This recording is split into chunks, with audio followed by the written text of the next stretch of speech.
Well, Anton Watson is among the 5 Gonzaga players who declared early for the 2023 NBA draft. Will he stay in the process or return to Spokane for a final year under Coach Mark Few? Let's break it down. You are Locked On Zags, your daily podcast on the Gonzaga Bulldogs. Part of the Locked On Podcast Network. Your team every day.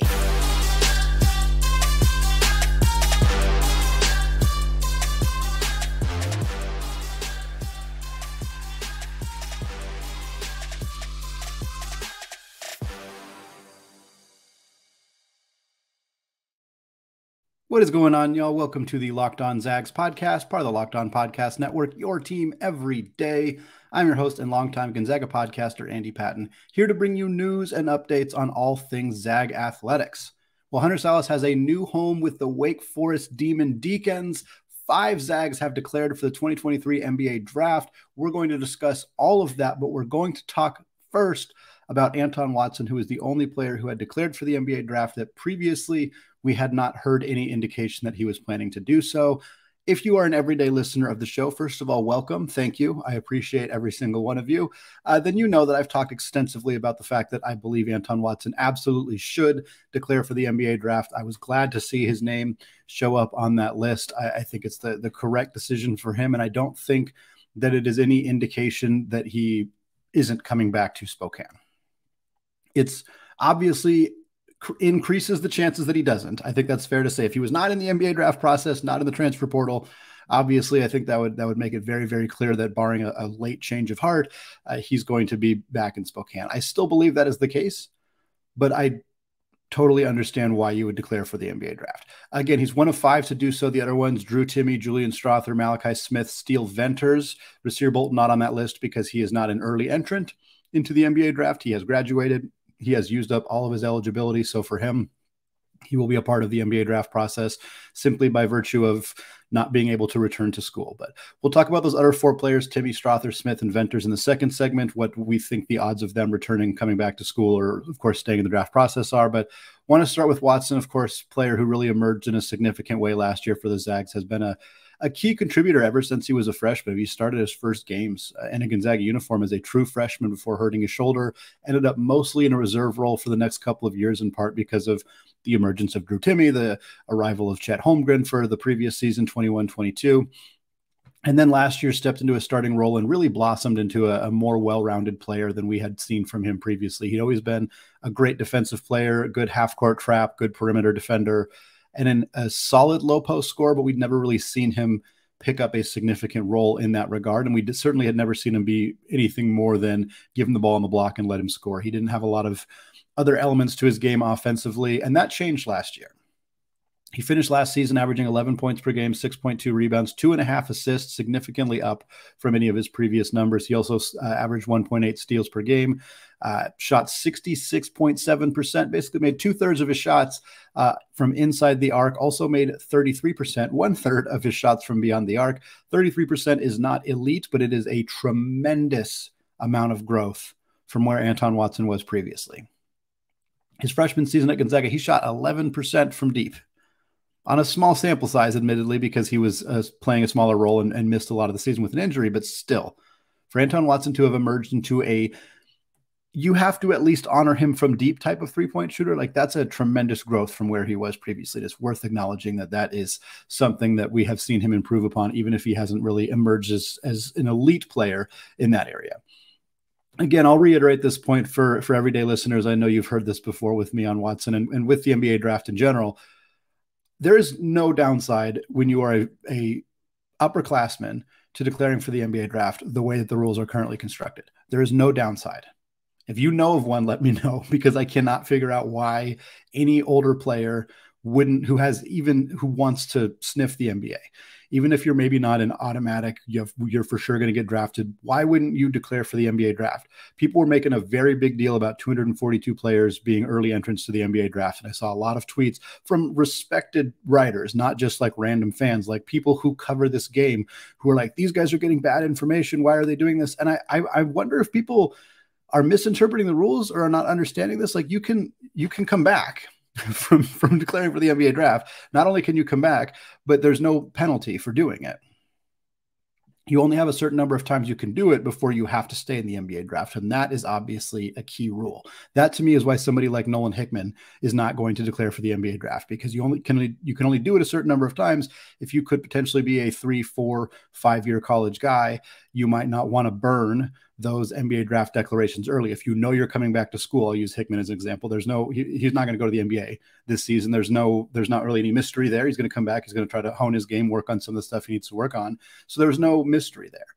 So yeah, I get that. But like, if you're Anton Watson and you only have one more year of eligibility left, why wouldn't you do this? Like, it makes perfect sense to me. And so I think like we'll talk about Steele Venters later. And I know some people are like, why is he in the draft process? Same reason. Why not?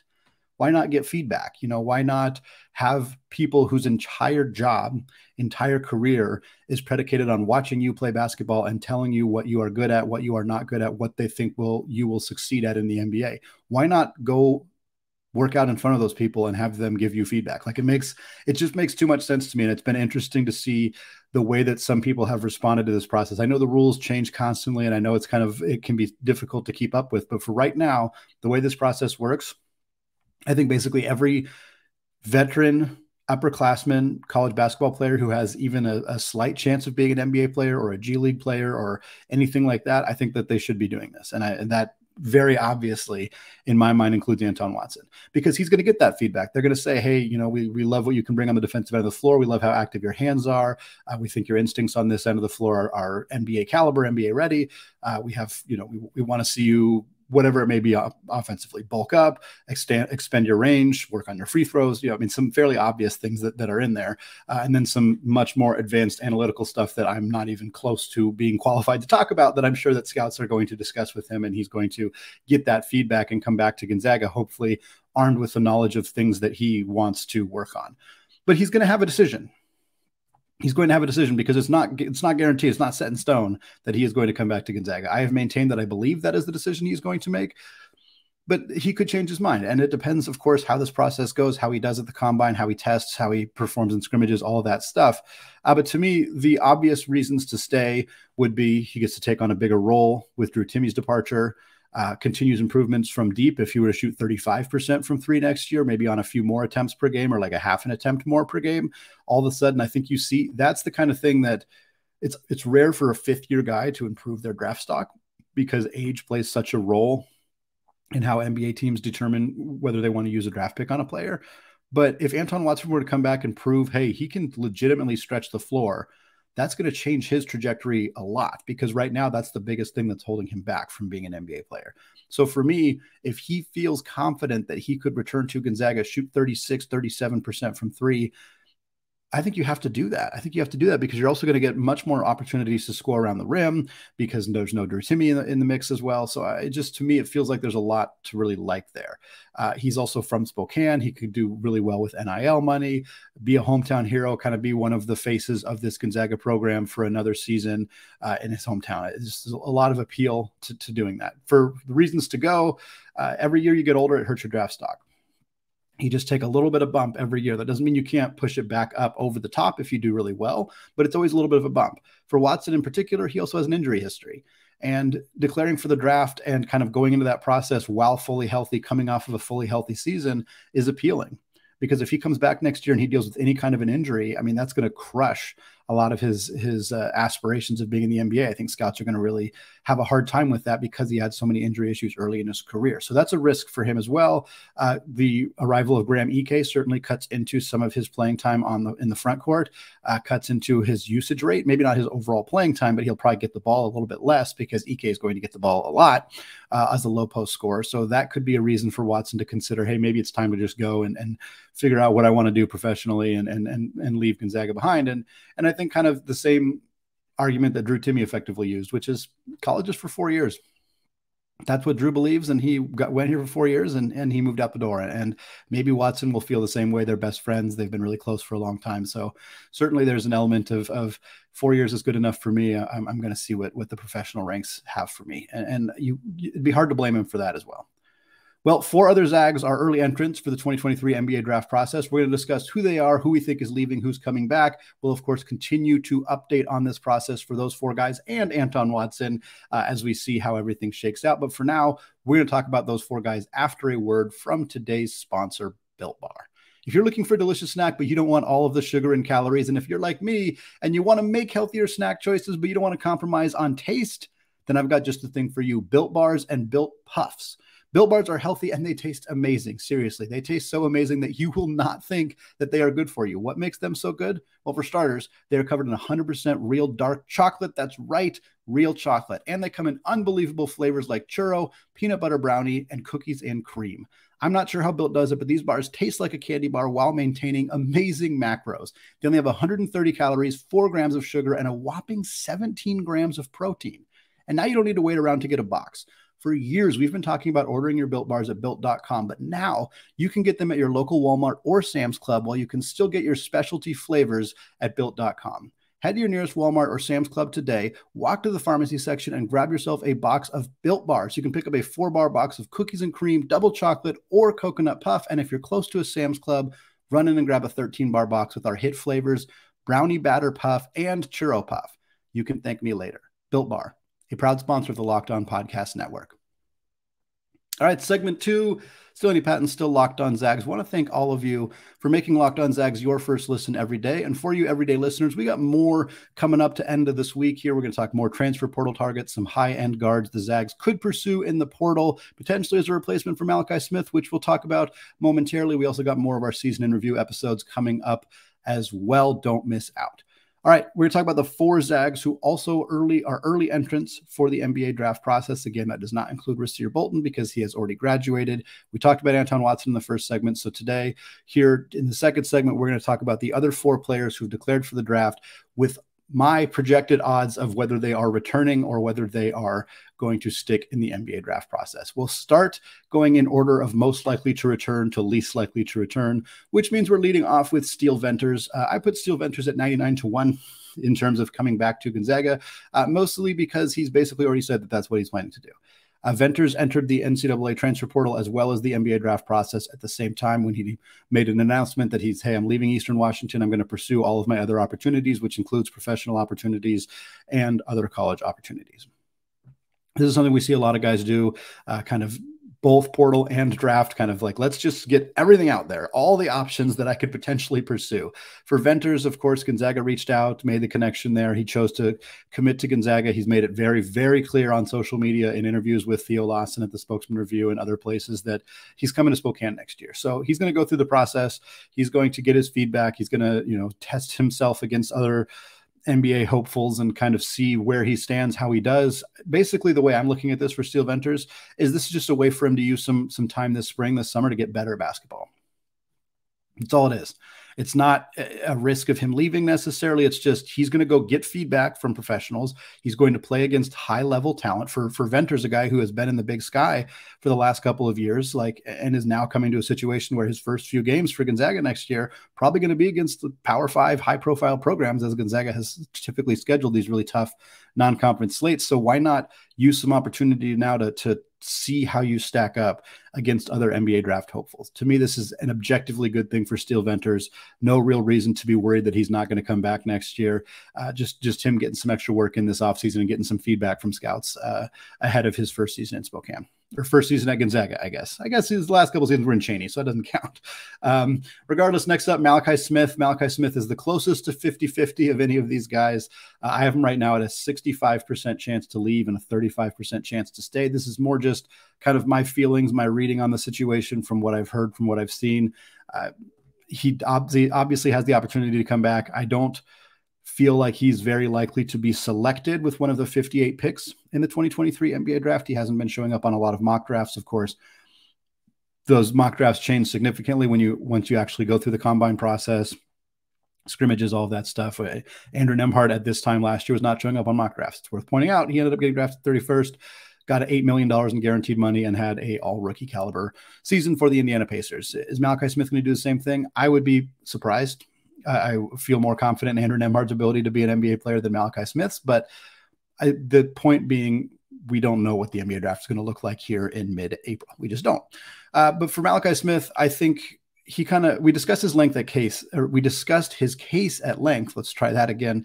After he declared, so you can go back and find the episode. It's called Malachi Smith, Stay or Go. Talked a lot about the reasons for him potentially staying, the reasons for him potentially going.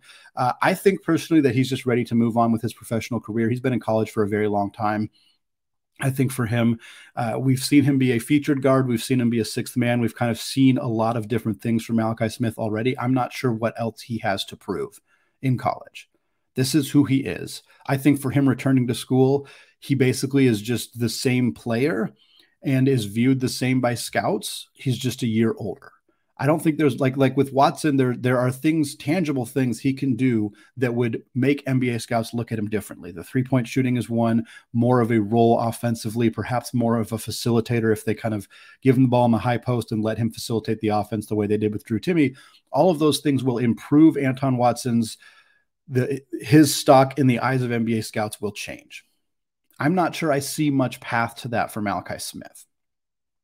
And I suspect that he may know that he may be being told that, and he may be making the decision of, I'm just going to go professional. I'm going to go through the NBA draft process, going to get all the feedback that I can, prove myself as best I can. If I don't get drafted, if I don't sign in the G League, I'll go overseas and make a lucrative career out of it that way. That's my read and my guess on the situation. Especially because Gonzaga is not going to promise Malachi Smith a bigger role, more playing time, more shots, anything like that. I don't think that's going to happen. Ryan Nembhard, of course, comes in to fill a huge role for Gonzaga. He's going to play 30+ minutes a night. Nolan Hickman is still going to play a big role next year. Obviously, Dusty Stromer is going to play a role. Malachi Smith, he wouldn't be the fourth guard in that situation. He'd be third, maybe second.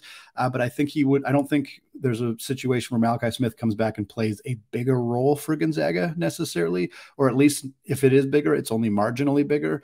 And I just don't think that's worth it based on just going now and starting your professional career a year early. That's my read on Malachi Smith. We will see what we find out as we go through the process. It's obviously going to have a significant impact on how many guards Gonzaga ends up pursuing with the rest of their scholarships in this transfer portal process. Next two guys are, if I'm feeling that about Malachi Smith, you can imagine I'm not feeling that either of these two guys are coming back. That's, of course, Julian Strawther and Drew Timme. Julian Strawther I put at 85-15, and frankly, that might even be a little bit generous for Gonzaga. He's not coming back. There's not really been any indication that he plans to come back. He has not foregone his eligibility that I know of, that I am aware of at this point.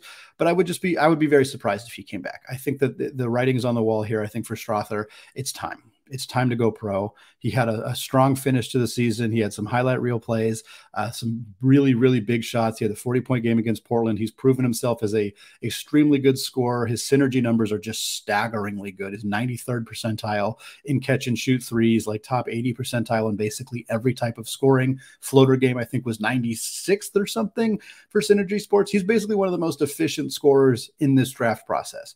There are questions about what he brings on the defensive end of the floor, but I think NBA scouts are going to look at an athletic 6'8" player and think we can probably turn you into a good defensive player. Maybe some of your defensive issues were schematic related at Gonzaga, and he just feels like a prototypical 3-and-D wing. He has more scoring ability outside of just the three-point shooting, like the floater game, as we mentioned, and some other ability to get to the rim, get to the free throw line. But in the NBA, I think you can plug him into a rotation right now as a guy off the bench, 15 minutes per game, bombs open threes when he gets them, plays hard on the defensive end of the floor. Like, you can plug that in basically right now. And so I think he strikes me as a guy who could end up in the late first round, early second round, teams that are maybe already that are contending, that just need to fill out role spots, that aren't necessarily looking to, get a diamond in the rough, or you could use a late first round pick on a 19-year-old and hope they're going to develop into a superstar. But most of the teams picking in the late first round are championship contenders, and they may not want to do that. So for me, pick a player like Strawther, plug him in right away, let him develop. He's still got room to get better, but even where he is right now as a baseline is an NBA caliber contributor. So that's kind of why I think Strawther's out. I wish him the absolute best. I'm very, very excited, more excited for him than I've been in a while about an NBA draft prospect, because I think he could really pop and showcase some pretty tremendous skills in the combine and potentially move up his stock even higher before the actual draft. And then, of course, we close it out with Drew Timme. No mystery here. Drew Timme made it very clear. He made it very, very clear. not in a discouraging way or anything. He just said, yeah, 4 years is enough for me. I'm done. I'm going to move on. I'm going to move on to my professional playing career. Thanks for everything, Gonzaga. I just, college is for 4 years. And I kind of respect that. I do respect that. I respect the honesty. I respect the reasoning. I think Drew Timme obviously could have come back. Would it have helped his draft stock? Probably not. Is he going to get drafted? I don't know. I think you see him show up a lot as one of the last few picks in the second round. I could see that for sure.